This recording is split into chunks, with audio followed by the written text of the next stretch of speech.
नमस्कार प्यारे साथियों। जैसा कि इस सीरीज में अपन बात करते आ रहे हैं, आज आपकी मैराथन क्लास के रूप में क्लास 6 रहने वाली है। क्लास 6 अपन ने इससे पहले मैराथन के रूप में क्लास 1, क्लास 2, क्लास 3, क्लास 4 और क्लास 5 के रूप में, जो कि तकरीबन मिला के 2-2.5 घंटे से ज़्यादा नहीं रहेगी आपके, उन पूरे घंटों के अंदर अपन ने क्लास 6 और 7 को अच्छे से किया है कवर, जिसमें बहुत से सवाल बन रहे थे वन लाइनर के रूप में। और इसके अलावा जो ये हमने वन लाइनर के रूप में बनाए हैं, यही आने वाले एग्जाम में आपके एक ऑप्शनल वाले बनने वाले हैं, बहुविकलात्मक सवाल बनने वाले हैं। और बिल्कुल जैसा कि आज भी एग्जाम हुआ है परिचालक के रूप में, आज आज आपके है आपके 6 नवंबर 2025, उसी में भी हमारे जो क्लासों में पढ़ाए हैं, जो मैराथन क्लास के रूप में, उसी से सवाल आए हैं। देखो, आपको किसी भी क्षेत्र में अगर पढ़ाई से रिलेटेड अच्छे से कोई जॉब प्राप्त करनी है, तो आपको एकाग्रता अपनानी पड़ेगी और इसी के साथ अपना रूटीन रूप में जो पढ़ाई कर रहे हो वो आपको करते रहना चाहिए। हमारा कहना यही है, हम आपको जो चीज़ दे रहे हैं बिल्कुल निःशुल्क है। ये हमारी जो निःशुल्क शिक्षा के रूप में हमने जो यूट्यूब पे पहल की है, ये आने वाले दिनों में हम जब डिजिटल सब कुछ शुरू कर देंगे, जल्दी ही शुरू करने वाले हैं। जैसे ही डिजिटल सब कुछ शुरू हो जाएगा, तो एक यूट्यूब पे और शिक्षा के जगत में एक क्रांति ला देंगे। ठीक है, बिल्कुल फ्री होगा, सब कुछ फ्री होगा। आपको सारी की सारी तैयारी यहाँ यूट्यूब पे फ्री करवाई जाएगी।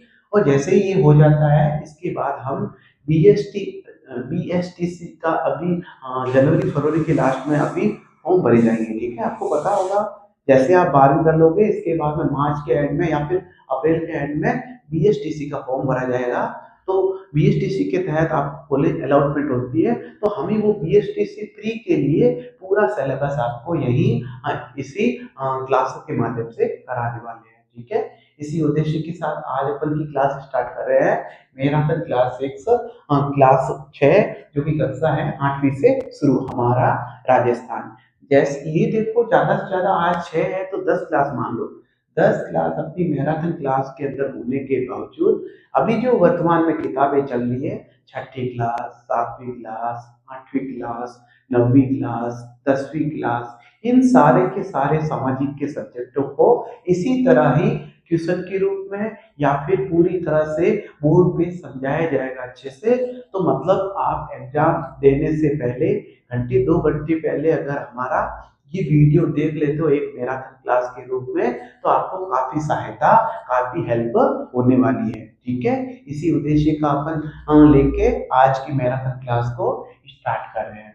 आज जो अपन एक मुख्य रूप से जो सवालों का क्रम लेने वाले हैं, इसमें सबसे पहले अपन लेंगे एक मराठा शक्ति राजस्थान में कैसे आती है, और वो राजस्थान के रजवाड़ों के रूप में राजपूतों को कैसे परेशान करती है, और राजपूत उनसे निपटने के लिए कौन कौन से कदम उठाते हैं, उसके बारे में बात करेंगे। और इसके बाद अपन बात करेंगे 1857 की क्रांति। राजस्थान में 1857 की क्रांति कब होती है, वो किस प्रक्रिया के तहत होती है, जो भी उसका रोटी वगैरह, जो भी चपाती वगैरह, उसका जो चुनाव चिन्ह वगैरह रहता है, उसी के बारे में अच्छे से पढ़ेंगे। और सबसे पहले नसीराबाद में जो क्रांति होती है अपने राजस्थान में है। इसके अलावा भारत में मेरठ में होती है 10 मई के आसपास, आपके क्रांति का बिगुल बजाया जाता है। तो 1857 की क्रांति के बारे में पढ़ेंगे। और 1857 की क्रांति के समय कौन कौन से रेजिमेंट के रूप में जो एक तैनात थी, उनके बारे में अच्छे से जो सवाल बनाए गए हैं। और इसके साथ ही अपन ने लास्ट के दौर में अपन थोड़ा सा एकीकरण के बारे में बात करेंगे। एकीकरण वही भारत का एकीकरण 565 रियासतों के रूप में, इसी इसी के क्रम में अपने राजस्थान का भी एकीकरण 7 चरणों के रूप में। फिर 1 नवंबर 1956 को राजस्थान वर्तमान स्वरूप में आता है। वो सारा अपन आज की क्लास में आपके सबसे पहले बात करेंगे मराठों के बारे में, इसके बाद में 1857 की क्रांति के बारे में, और 1857 की क्रांति के साथ साथ अपन बात कर लेंगे राजस्थान के एकीकरण से संबंधित। ठीक है, अब मराठा जो विशेष प्रकार के राजस्थान से संबंधित कर वसूलते थे, एक सरदेशमुखी के रूप में और चौथ के रूप में। आपको पता ही होगा। तो सबसे पहले सवाल यही बन सकता है, राजस्थानी या राजपूतों से संबंधित या पूरे विश्व में, सॉरी पूरे भारत में जहाँ कहीं भी मराठों द्वारा शासन किया गया, मराठों द्वारा जो कर वसूला जाता था उसे किस नाम से जाना जाता था? तो सर देशमुखी और चौथ, ओके, मराठा, ठीक है, वही छत्रपति शिवाजी से लगा के, ठीक है, महाराष्ट्र के अंदर वही मराठी वही थे। उनका कहाँ से इतिहास शुरू होता है वो अपन अच्छे से देखेंगे। अब अपन का जो आज का जो सवाल है पहला, राजपूत राजाओं ने मराठा शक्ति को रोकने के लिए, मतलब राजस्थान में राजपूत राजाओं को बहुत हद तक परेशान कर लिया था और उनकी पूरी एक रियासत के अंदर उनका हस्तक्षेप इतना बढ़ चुका था जिसकी वजह से वो अपना शासन भी नहीं कर पा रहे थे। इसीलिए राजपूतों ने एकजुट होकर एक हुरडा सम्मेलन बुलाया, ओके, एक हुरडा सम्मेलन बुलाया जिसकी अध्यक्षता जगत सिंह द्वितीय ने की। करने वाले सवाई सिंह थे, उनकी मृत्यु हो जाने के कारण ये हुरडा नामक सम्मेलन है जो कि भीलवाड़ा में आयोजित हुआ। इसमें आपके जगत सिंह द्वितीय ने अध्यक्षता की थी। इस सम्मेलन की मुख्य रूप से उद्देश्य यही माना जाता है, मराठों से परेशान हुए राजपूत एकजुट होकर उनको वहां से भगाएं, ठीक है। तो आज का जो अपन का पहला सवाल है, राजपूत राजाओं ने मराठा शक्ति को रोकने के लिए हुरडा सम्मेलन बुलाया। तो वो डेट पूछी जाती है 17 जुलाई 1734। 17 जुलाई 1734 को सवाई सिंह द्वारा बोला जाता है कि हमारा एक हुरडा सम्मेलन होगा जिसके तहत हम बात करेंगे बैठ के आखिर इन मराठों से उनको कैसे लड़ना है, इनको कैसे इनसे दूर करना है, ओके। लेकिन असामयिक रूप से उनकी मृत्यु हो जाती है। फिर जगत सिंह द्वितीय उनकी अध्यक्षता करते हैं हुरडा सम्मेलन की और एक सम्मेलन किया जाता है। फिर पूछा जाता है कि हुरडा सम्मेलन है उसकी अध्यक्षता किसके द्वारा की गई? तो जगत सिंह द्वितीय के द्वारा की गई। ये आपको अच्छे से याद रखना है और मैं कह रहा हूँ इससे संबंधित सवाल आपके एग्जाम में पूछा गया है 2 से 3 बार, ठीक है। एग्जाम में सवाल पूछा गया अलग अलग कंपटीशन के रूप में। अगला उनका सवाल है, देखो, अंग्रेज जब भारत पर अधिकार करने आते हैं तो उनके द्वारा कुछ नीतियां लाई जाती है, जैसे डलहौजी के द्वारा हड़प की नीति, ठीक है, आर्थिक पार्क्य की नीति, ठीक है, गोद लेने से निषेध करना, विशेष प्रकार की एक नीतियां सहायक संधियां की जाती थी, नीतियां लाई जाती थी। उसी से एक सवाल पूछा गया है कि 1803 की एक संधि थी, उस संधि के तहत सबसे पहले इस संधि के साथ संधि करने वाली या संधि से हाथ मिलाने वाली सबसे पहले रियासत कौन सी थी या किस राज्य ने की? तो यही पूछा जाता है। 29 सितंबर 1803 को अंग्रेजों से सर्वप्रथम किस राज्य ने संधि की? ठीक है, तो भरतपुर राज्य ने, भरतपुर वही लोहागढ़ दुर्ग के रूप में पूछा। ये कहावत भी है, लड़े जाट का दो छोरा, ठीक है, आपने सुना भी होगा अच्छे से। तो लोहागढ़, सूरजमल जाट, इनकी काफी काव्य कृतियां वगैरह जो भी इतिहास में प्रसिद्ध है, सूरजमल जाट, ठीक है। तो वो आपके भरतपुर ही रियासत या राज्य था जिसने सर्वप्रथम अंग्रेजों से एक संधि की 1803 में, सबसे पहला राज्य के रूप में। इसके बाद दूसरा सवाल आता है, तो प्रथम भरतपुर ने की तो अंतिम किसने की? तो राजस्थान में अंग्रेजों से सबसे अंत में संधि करने वाला राज्य सिरोही था। कब पूछा जाता है कब? तो पहले किया था 1803 में, तो एट लास्ट सिरोही ने किया है 1823 ईस्वी में। इसके बाद जोधपुर लीजन का गठन कब किया गया? ये देखो, 1857 के क्रांति के दौरान विभिन्न प्रकार के एक दल के रूप में थे। जो विभिन्न दल थे वो सेना के रूप में अंग्रेजों के थे। वो मतलब जहां अंग्रेजों के द्वारा भेजे जाते थे उसमें ज्यादातर जो सैनिक होते थे वो मुख्य धारा के रूप में अंग्रेज थे और बाकी छोटे बड़े कार्यों के लिए अपने भारतीय लोग थे। तो भारत पर भारतीय सैनिकों पर दबाव बनाने के लिए कुछ लीजन बने थे। जैसे जोधपुर लीजन का गठन कब किया गया? तो 1835 में। इसके बाद में वेरी वेरी इंपोर्टेंट सवाल है, मेवाड़ वीर कोर। मेवाड़ वीर कोर की स्थापना कब की गई? तो 1841 में की गई अंग्रेजों द्वारा। वेरी वेरी इंपोर्टेंट सवाल है। इसके बाद पूछा जाता है 1857 की क्रांति का तात्कालिक कारण क्या था? देखो, वैसे क्रांति किसी एक कारण से नहीं होती, क्रांति के पीछे बहुत से कारण होते हैं जो जिम्मेदार होते हैं। और इसके अलावा आपको ये भी पता होगा कि क्रांति कहते किसे? क्रांति मतलब वो उग्र भीड़ के रूप में एक होती है जो अपने उद्देश्यों के लिए, हक के लिए किसी के विपक्ष विरोधियों से लड़ती है। ठीक है, वही क्रांति होती है जिनकी विभिन्न प्रकार की पद्धतियां होती है, युद्ध के रूप में या फिर अनेक प्रकार के सम्मेलन बुला के, वैसे ही क्रांतियां होती है। तो यही है 1857 की क्रांति। तो पूछा जाता है कि 1857 की क्रांति का मुख्य कारण या तात्कालिक कारण क्या था? तो उनके द्वारा एक पहले जो यूज की जा रही थी, एक आप बंदूक बोल सकते हो, पिस्तौल बोल सकते हो, उसके द्वारा मतलब सिंपल था, उसे अच्छे से यूज किया जा सकता था। लेकिन एनफील्ड राइफल से पहले यहाँ पूछा गया कौन सी यूज की जाती थी?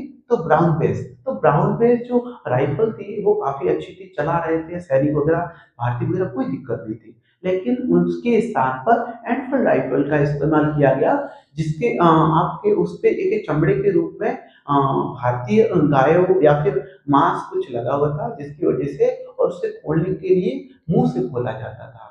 इसीलिए भारतीयों ने इसका विरोध किया और यही आपके 1857 की क्रांति का तात्कालिक कारण माना जाता है। तो सवाल ये आया है, अंग्रेजों द्वारा एनफील्ड राइफल से पहले कौन सी राइफल का प्रयोग किया जाता था? तो ब्राउन बेस राइफल का। अब अगला सवाल आता है, भारत में 1857 की क्रांति कहाँ से शुरू हुई? देखो, हमने अभी भी आपको बताया था, मेरठ आपके 10 मई 1857 से। फिर पूछा जाता है राजस्थान में 1857 की क्रांति कहाँ से शुरू होती है?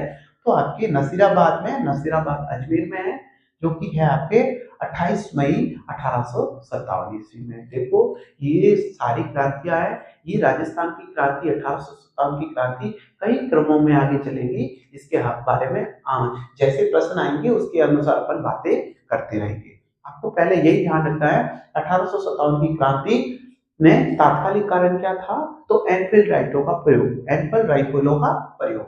इसके बाद भारत में कब शुरू हुई? 1857, 10 मई 1857 मेरठ से। फिर राजस्थान में 28 मई 1857, वो भी आपके नसीराबाद अजमेर से। इसके बाद क्रांति के समय राजस्थान के एजेंट टू गवर्नर जनरल, जिसे बोला जाता था एजीजी, पूरे भारत के अंदर एक गवर्नर जनरल होता था। एक गवर्नर जनरल के द्वारा अपने नीचे कुछ एजेंट बनाए होते थे। वो एजेंट राजस्थान या फिर भारत की बहुत सी रियासतें होती थी, उनमें एक प्रशासक के रूप में शासन करते थे, जो भी। तो पूछा जाता है, राजस्थान की 1857 की क्रांति हुई, उस समय एजीजी कौन थे? Agent to governor general. तो पूछा जाता है जॉर्ज पैट्रिक लॉरेंस। ओके। इसके बाद आपका जो अगला सवाल है, वेरी वेरी इंपॉर्टेंट है, ये पूछा जाता है, चलो दिल्ली मारो फिरंगी, ये जो एक नारा दिया था, किस सैनिक छावनी ने दिया था विद्रोह के समय? तो आपको यही पता रखना है, एरिनपुरा। एरिनपुरा नाम की एक छावनी थी और इसमें जब विद्रोह हुआ तब अपने भारतीयों ने, जो एक क्रांतिकारी के रूप में थे, उन्होंने नारा दिया, चलो दिल्ली मारो फिरंगी। ये सवाल वेरी वेरी इंपॉर्टेंट है और आपको आने वाले एग्जाम में इससे संबंधित सवाल जरूर मिलेगा। अब इसके बाद जो अपना अगला सवाल है, विथोड़ा। देखो, 1857 की क्रांति के समय दो मुख्य रूप से युद्ध होते हैं। ठीक है, मुख्य मुख्य विथोड़ा और इसके अलावा चेलावास का युद्ध बहुत ही ज्यादा इंपॉर्टेंट है, तो इनकी आपको तिथि याद रखनी चाहिए। बाकी इतिहास बहुत लंबा चौड़ा है, हर किसी की तिथि याद नहीं रखी जा सकती। तो विथोड़ा या पाली का युद्ध कब हुआ? 8 सितंबर 1857 को। और इसके बाद पूछा जाता है चेलावास का युद्ध कब हुआ? तो इसके जस्ट 10 दिन बाद आपका माना जाता है, तो आपके 18 सितंबर 1857 ईस्वी को। चेला 1857 की क्रांति का तात्कालिक कारण या मुख्य कारण, 1857 की क्रांति कहाँ से शुरू हुई, राजस्थान में कहाँ से शुरू हुई? ठीक है, इसके अलावा 1857 के दौरान चलो दिल्ली मारो फिरंगी, तो इतना सब कुछ आपको 1857 की क्रांति से संबंधित सब कुछ याद रखना है। ठीक है, अब आगे अपन का सवाल है और ये वेरी वेरी इंपोर्टेंट सवाल है, ठाकुर कुशाल सिंह। ठाकुर कुशाल सिंह आहुआ से थे, ठाकुर कुशाल सिंह आहुआ से थे और इनकी काफी माना जाता है इनका प्रकाम वगैरह। तो ठाकुर कुशाल सिंह ने 1857 ईस्वी में क्रांतिकारियों का नेतृत्व किस स्थान से किया? तो उन्होंने आहुआ पाली से किया। ठीक है, इनकी जो कुल देवी के रूप में सुगाली माता माना जाता है। ठीक है, ठाकुर खुशहाल सिंह की कुल देवी आहुआ के रूप में सुगाली माता। इसके बाद में खेरवाड़ा छावनी किस रेजिमेंट में थी? तो भील रेजिमेंट में थी। किस रेजिमेंट में थी? भील रेजिमेंट में थी। इसके बाद में किस युद्ध में मैक मोशन का सिर काटकर आहुआ किले के दरवाजे पर लटका दिया? वही मैंने अभी बोला, चेलावास और विथोड़ा युद्ध है, वो काफी इंपोर्टेंट होते हैं। तो आपको यही ध्यान रखना है, चेलावास का युद्ध 18 सितंबर 1857 हुआ था और इसी के युद्ध के तहत आपके मैक मोशन का सिर काटकर दरवाजे पर लटका दिया गया था, आहुआ का किला पाली में। ठीक है, आहुआ के ठिकानेदार के रूप में या ठाकुर थे खुशहाल सिंह, इनकी कुलदेवी सुगाली माता। इसके बाद में आपका अगला सवाल रहेगा, किस अधिकारी ने आहुआ के किले पर अधिकार कर लिया था? देखो, जैसे ये सब कुछ युद्ध हुआ तो चेलावास के युद्ध के दौरान ठाकुर खुशहाल सिंह वहां से भाग जाते हैं। तो इसके बाद में वहां एक अंग्रेज अधिकारी आते हैं, होम्स। होम्स के द्वारा आपके किस अंग्रेज अधिकारी के द्वारा आहुआ के किले पर अधिकार कर लिया जाता है? तो अंग्रेज अधिकारी होम्स। इसके बाद है, क्रांति के समय ब्राउन बेस राइफल के स्थान पर एनफील्ड राइफल का इस्तेमाल किसने प्रारंभ किया? वेरी वेरी इंपॉर्टेंट सवाल है, हेनरी होर्डिंग। ठीक है, इसके बाद में है, कोटा में क्रांति हुई, इसकी शुरुआत कब हुई? तो कोटा में यही 1857 की क्रांति के तहत है, विभिन्न प्रकार के स्थलों से संबंधित क्रांति। तो कोटा में जो क्रांति हुई थी 15 अक्टूबर 1857 ईस्वी को। इसके बाद आपका अगला सवाल रहता है, कोटा में क्रांति का नेतृत्व किसके द्वारा किया गया? वेरी वेरी इंपॉर्टेंट सवाल है और राजस्थान के एग्जाम में, अलग अलग एग्जाम में इससे संबंधित सवाल पूछा गया है। तो लाला जयदयाल और मेहराब अली खां द्वारा कोटा में क्रांति का नेतृत्व किया गया। इसके बाद में 1857 की क्रांति के समय जोधपुर के शासक कौन थे या तत्कालीन शासक कौन थे? तो महाराजा तखत सिंह। ये बिल्कुल सवाल पूछे जाते हैं। 1857 की क्रांति के समय अपने राजस्थान की मुख्य मुख्य रियासतें थी, उनमें शासक कौन थे? और इसके अलावा ये पूछा जाता है, जब आपका 1857 एकीकरण पूरा हुआ या एकीकरण चल रहा था, उस समय तत्कालीन आपके शासक कौन थे अलग अलग रियासतों के रूप में? ये सवाल काफी पूछा जाता है। इसके बाद में एकीकरण के लिए भारत सरकार ने, देखो एकीकरण हुआ उससे पहले एक रियासती विभाग की स्थापना की गई, जिसकी स्थापना 5 जुलाई 1947 को की गई और इसी के तहत कहा गया कि अध्यक्ष के रूप में सरदार वल्लभ भाई पटेल और इसके बाद सचिव के रूप में वीपी मेनन है। इन्होंने एक रियासती विभाग के तहत कार्य किया और इन्होंने भारत की मुख्य 565 रियासतों को और इसके बाद में राजस्थान की 19 रियासतों, वो 3 ठिकाने लावा, कुशलगढ़, वो निमरान है, इनको एक करके वर्तमान राजस्थान 1 नवंबर 1956 को जो एकीकरण के तहत प्राप्त हुआ, इन्हीं के फलस्वरूप या फिर इन्हीं के प्रयासों से प्राप्त हुआ। तो रियासती विभाग जो बनाया गया था, जिसके तहत ये एकीकरण किया गया था, उसकी स्थापना कब की गई? तो 5 जुलाई 1857। ठीक है, 1857, 5 जुलाई 1857। एक मिनट में इसमें थोड़ा आपको ये बताने वाला हूँ, इसकी जो डेट है अपन थोड़ी कंफर्म करेंगे। ठीक है, इसकी डेट कंफर्म करेंगे यहाँ पर, वापस आपको बता देंगे। ठीक है, इसके बाद में जो अगला सवाल है आपका, रियासती विभाग का अध्यक्ष व सचिव किससे बनाया गया? तो रियासती विभाग का अध्यक्ष व सचिव किसे बनाया गया? तो अभी उसके बारे में अपन कंफर्म कर चुके हैं, बिल्कुल कौन थे? वो आपके थे सरदार वल्लभ भाई पटेल। वही बारडोली सत्याग्रह हुआ था, तो महिलाओं ने उन्हें सरदार या पटेल जी या भाई की जो उपाधि दी थी, वो कौन है? सरदार वल्लभ भाई पटेल, जिनकी वर्तमान में एक बहुत ही बड़ी स्तंभ के रूप में एक मूर्ति बन रखी है आपके नर्मदा नदी के किनारे अहमदाबाद में। ठीक है, भारत के या फिर राजस्थान भारत के एक लौह पुरुष के रूप में जाने जाते हैं, जिनकी गए 31 अक्टूबर को एक एकता दिवस के रूप में, राष्ट्रीय एकता दिवस के रूप में उनकी 150वीं जयंती मनाई गई। ठीक है, इसी के साथ अपन आगे सवाल देख रहे हैं, सरदार वल्लभ भाई पटेल और इसके बाद में सचिव है पीपी मेनन। ठीक है, अब देख रहे हैं अपन आगे जो सवाल होगा वो अपना सवाल किस प्रकार से आगे होगा वो अपन देखने वाले। जैसा कि आपने अभी एक सवाल देखा था रियासती विभाग का गठन, तो मैं आपको बताना चाहूंगा रियासती विभाग जो गठन हुआ था 5 जुलाई 1947 को हुआ। ठीक है, 5 जुलाई 1947 को रियासती विभाग का गठन हुआ था, जिसके अध्यक्ष तो थे सरदार वल्लभ भाई पटेल, और इसके बाद में जो आपके उसके सचिव थे पीपी मेनन थे। ठीक है, थोड़ा सा इससे पहले जो अपन एक पीपीटी थी उसमें जो 1847 लिखा था वो गलत डेट थी। ठीक है, 5 जुलाई 1947 को रियासती विभाग का गठन हुआ था। ओके, अभी रियासती विभाग कुछ पैमाना तय करती है और इसी पैमाने पे अगर कोई रियासत अगर उतरती है या फिर उनकी जो शर्तों के अनुसार आती है तो उस शर्त को एक पृथक राज्य के रूप में या अपनी एक पृथक रियासत के रूप में अधिकार मिल जाता था। अब वो पहली उनके द्वारा जो शर्त रखी गई थी वो क्या थी, तो उसी से संबंधित सवाल बनाया गया है। तो पूछा जा सकता है 5 जुलाई 1947 को एक रियासती विभाग में था। ये रियासती विभाग के अनुसार कौन सी रियासत जो अपना पृथक अस्तित्व रख सकती थी, तो वे रियासतें जिनकी न्यूनतम आय मतलब उनकी न्यूनतम आय कितनी थी, तो उनकी 1 करोड़ वार्षिक आय और जनसंख्या 10 लाख थी।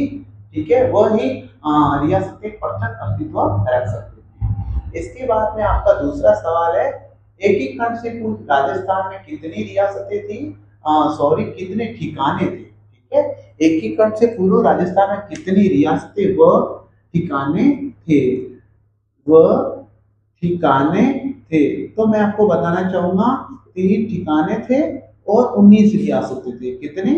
19 रियासतें थी। अब इसके बाद में जो अपना अगला सवाल है उसका उत्तर एकीकरण का प्रथम प्रयास किस शासक ने किया था, मतलब कि जब सरदार वल्लभ भाई पटेल और वीपी मेनन जब राजस्थान की रियासतों को समझाने के लिए आ रहे थे कि हमें एकीकरण होकर एक संघ बनाना चाहिए, एक राजस्थान नाम का संघ बनाना चाहिए, तो सबसे पहले किसने प्रयास किया और उनके साथ मिल गए, तो पूछा जा सकता है एकीकरण का प्रथम प्रयास किस शासक ने किया था, तो कोटा के भीम सिंह। ओके, इसके बाद अपन का अगला सवाल है एकीकरण के समय धौलपुर का शासक कौन था, तो उदयभान सिंह। उदयभान सिंह थे, वो आपके धौलपुर के शासक थे एकीकरण के समय। अभी मैंने कहा था आपको एकीकरण के समय कौन कौन किस किस रियासतों में मुख्य रूप से शासक थे वो पूछे जा सकते हैं, और अपना भारत देश आजाद होता है उस समय 1947 में कौन कौन सी रियासतों पे कौन कौन शासक थे ये सवाल आता है। इसीलिए ये सवाल आपको बनाया गया है कि उस समय धौलपुर का शासक कौन था, तो उदयभान सिंह। इसके बाद में संयुक्त राजस्थान के राज प्रमुख कौन थे, बिल्कुल एकीकरण के 7 चरण हुए जिसमें विभिन्न प्रकार के संघों के नाम दिए गए, जैसे मत्स्य संघ, इसके बाद संयुक्त राजस्थान संघ, वृहत राजस्थान संघ, संयुक्त वृहत राजस्थान संघ। ठीक है, और एट लास्ट में जाके राजस्थान वर्तमान राजस्थान नाम निकला। तो ये 7 चरण थे, इनके कुछ प्रधानमंत्री, ठीक है, इसके अलावा कुछ राज प्रमुख बनाए गए, उन्हीं के नाम आए दिन एग्जाम में आते हैं। तो यहाँ अपन का सवाल है संयुक्त राजस्थान के राज प्रमुख कौन थे, भूपाल सिंह। ठीक है, भूपाल सिंह। इसके बाद में किस वायसराय के कारण एकीकरण की प्रक्रिया आगे बढ़ी, मतलब किसने आगे सम्मेलन के रूप में या फिर आगे बढ़ावा दिया कि वास्तव में आप अपना एकीकरण राजस्थान का या पूरा एकीकरण भारत का एकीकरण करो, तो लॉर्ड लिनलिथर वो वहाँ उस समय आपके वायसराय थे, उन्होंने इस एकीकरण की प्रक्रिया को आगे बढ़ाया। इसके बाद सवाल आता है मत्स्य संघ का उद्घाटन किस दुर्ग में किया गया, सबसे पहला राजस्थान का जो एकीकरण से संबंधित चरण था उसी का नाम था मत्स्य संघ। तो मत्स्य संघ का उद्घाटन किस दुर्ग में किया गया, लोहागढ़ दुर्ग भरतपुर में। लोहागढ़ दुर्ग भरतपुर में मत्स्य संघ जो राजस्थान के एकीकरण से संबंधित पहला चरण था उसका जो उद्घाटन किया गया लोहागढ़ दुर्ग भरतपुर में किया गया। इसके बाद में वृहद राजस्थान का निर्माण किया गया 30 मार्च 1949। तो मैं आपसे कुछ यही बताना चाहूंगा 30 मार्च 1949 वो डेट है जब राजस्थान नाम की कोई इकाई आती है, देखो आपके बृहद राजस्थान, मतलब इसमें राजस्थान जो नाम आ रहा है इससे पहले कभी भी नहीं आया था। तो 30 मार्च 1949, और इसीलिए ही 30 मार्च 1949 को राजस्थान स्थापना दिवस मनाया जाता है। आ रहा समझ में आपको? मेरे हिसाब से जो सवाल है उससे संबंधित आपको काफी व्याख्या मिल रही होगी। इसके बाद में मत्स्य संघ का प्रधानमंत्री। तो आगे अपन बात कर रहे हैं अपना अगला सवाल के रूप में, मत्स्य संघ का नामकरण किसकी सिफारिश पर किया गया। अपना जो अगला सवाल है, मत्स्य संघ का नामकरण किसकी सिफारिश पर किया गया। तो के एम मुंशी ने सलाह दी थी आपके जब लोहागढ़ दुर्ग में उद्घाटन किया गया था, उस समय बोला गया था के एम मुंशी ने कि अपन का जो अपन संघ बना रहे हैं, पहले संघ का नाम जो राजस्थान एकीकरण से संबंधित है उसका नाम मत्स्य संघ रखा जाए। इसके बाद अपना जो अगला सवाल है, पूर्व राजस्थान या राजस्थान संघ के प्रधानमंत्री किसे बनाया गया। गोकुल लाल असावा। यह सवाल और इसके अलावा आपके जो इससे पहले सवाल था शोभाराम कुमावा, ठीक है, ये सवाल आपके आने वाले प्रत्येक एग्जाम में या फिर देखो यहीं पे है। मत्स्य संघ का प्रधानमंत्री और पूर्व राजस्थान या राजस्थान संघ के प्रधानमंत्री, ये दोनों वेरी वेरी इंपॉर्टेंट है, शोभाराम कुमावत और इसके अलावा गोकुलाल असावा। इसके बाद में जो आपका अगला सवाल है, संयुक्त राजस्थान के प्रधानमंत्री किसे बनाया गया। माणिक्य लाल वर्मा। ये चारों के चारों शुरुआत के चरण के जो आपके प्रधानमंत्री वेरी वेरी इंपॉर्टेंट है, आपको अच्छे से याद रखना है। सबसे पहले मत्स्य संघ प्रधानमंत्री शोभाराम कुमावत, पूर्व राजस्थान या राजस्थान संघ के प्रधानमंत्री गोकुलाल असावा, और इसके बाद में संयुक्त राजस्थान संघ के प्रधानमंत्री किसे बनाया गया, माणिक्यलाल वर्मा को। देखो ये सवाल आने वाले एग्जाम में वेरी वेरी इंपॉर्टेंट है, और अलग अलग एग्जाम में अलग अलग एक मिलान वाले या सही सुमेलित कीजिए के रूप में आए हैं, ठीक है। ऐसे चार पहले वाले चार चरणों के नाम ले दिए जाएंगे, और सामने ही एक दूसरे के अलग रखकर, पहले हो सकता है शोभाराम कुमावत दे दिया जाए, फिर सीधा हीरालाल शास्त्री, इसके बाद आपके आ सकता है माणिक्यलाल वर्मा, इसके बाद गोकुलाल असावा। तो कौन से चरण में कौन प्रधानमंत्री के रूप में थे, ये सवाल पूछा जा सकता है। इसके बाद जो अपना अगला सवाल है, संयुक्त वृहद राजस्थान का निर्माण कब हुआ। तो 15 मई 1949। तो मेरा कहने का मतलब ये है, आखिर मत्स्य संघ, इसके बाद में आपके पूर्व राजस्थान संघ, फिर संयुक्त राजस्थान संघ, फिर वृहद राजस्थान संघ, तो ये सारे के सारे नामकरण हैं जो इनके साथ जो रियासतें जिस क्रम से मिलाई जा रही थी उन्हीं क्रम में इसके नाम दिए देते जा रहे थे। तो मतलब एक राजस्थान का शुरू किया आपके अलवर भरतपुर से संबंधित मत्स्य संघ से शुरू किया, और एट लास्ट में जब बनकर पूरा तैयार हुआ तो एक राजस्थान नाम से 1 नवंबर 1956 को राजस्थान 7 चरणों के एकीकरण से प्राप्त हुआ, ठीक है, यही, ठीक है। इसके बाद में ये प्रश्न पूछा जा सकता है, राजस्थान के जिले भरतपुर धौलपुर उत्तर प्रदेश में मिलना चाहते थे, ठीक है, मथुरा से एकदम सटे क्षेत्र है दोनों, ये दोनों चाहते थे कि हमें उत्तर प्रदेश में मिलना है, लेकिन एक थे आपके शंकर श्री शंकर राव, ठीक है, इन्होंने एक समिति बनाई, इन्हीं समिति की सिफारिश पर ये उत्तर प्रदेश में ना मिलकर राजस्थान में मिले। तो सवाल बन सकता है, भरतपुर धौलपुर जो दोनों जिले थे वो आपके उत्तर प्रदेश में मिलना चाहते थे, परंतु किसकी सिफारिश पर या किस समिति की सिफारिश पर राजस्थान में मिले। तो आपके श्री शंकर राव देव समिति। इसके बाद में जो आपका अगला सवाल है, राजस्थान का सिरोंज क्षेत्र, वेरी वेरी इंपोर्टेंट, सिरोंज क्षेत्र मध्य प्रदेश में मिला है, ठीक है। तो आपको पता होना चाहिए सिरोंज किस जिले में था, तो झालावाड़ जिलों में, वही हाड़ोती वाले जिले, कोटा बूंदी बारा झालावाड़ हाड़ोती का क्षेत्र है ना, वहीं के, ठीक है। इसके बाद में है 7 चरणों में राजस्थान का एकीकरण कब संपन्न हुआ? तो 1 नवंबर 1956 को। इसके बाद में जो सवाल है, राजस्थान का जनसंख्या घनत्व कितना है? तो 200 व्यक्ति प्रति वर्ग किलोमीटर। ये आए दिन परीक्षा में पूछा जाता है। ये है आपके 2011 की जनगणना के अनुसार। 2011 की जनगणना के अनुसार 2021 में जनगणना होनी थी, जो कि कोरोना जैसी महामारी के कारण जनगणना नहीं हो पाई।